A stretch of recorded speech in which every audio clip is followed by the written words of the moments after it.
रघुनाथपुर नामक शांत गांव में घर मिट्टी और फूस की छतों से बने थे। जीवन सरल था और गांव वाले आपस में मिलजुल से रहते थे। एक गर्मी की दोपहर अचानक तेज हवा के झोंके से चूल्हे की चिंगारियां गांव के किनारे बने एक घर की सूखी फूस पर जा गिरी। देखते ही देखते आग भड़क उठी और धुआं आसमान में फैल गया। मदद के लिए उठी चीखें सुनकर गांव वाले तुरंत बाहर दौड़ पड़े।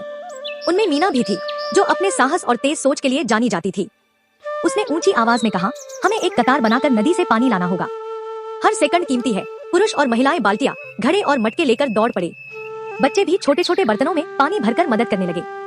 आग भयंकर रूप से भड़क रही थी और पास के घरों को भी अपनी चपेट में लेने की धमकी दे रही थी। स्थिति की गंभीरता देखकर बुजुर्ग किशन अपनी कमजोर देह के बावजूद लोगों को सुरक्षित दिशा देने और गिरती हुई बलियों से बचाने के लिए आगे खड़े हो गए। रवि नाम का एक किसान बड़ी मटकी में रस्सी बांधकर उसे नदी किनारे से नीचे उतारने लगा और खुद नीचे उतरकर उसे पानी से भरने लगा।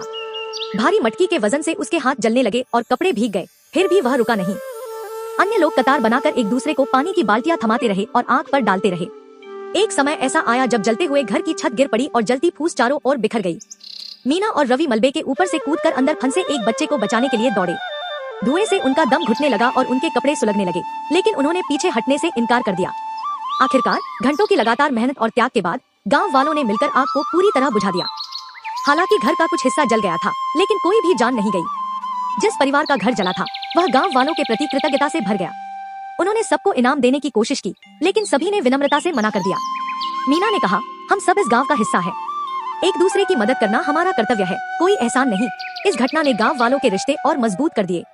उन्होंने समझा कि समुदाय का हर सदस्य, सबसे छोटे बच्चे से लेकर सबसे बुजुर्ग व्यक्ति तक, एक दूसरे की रक्षा में महत्वपूर्ण भूमिका निभाता है।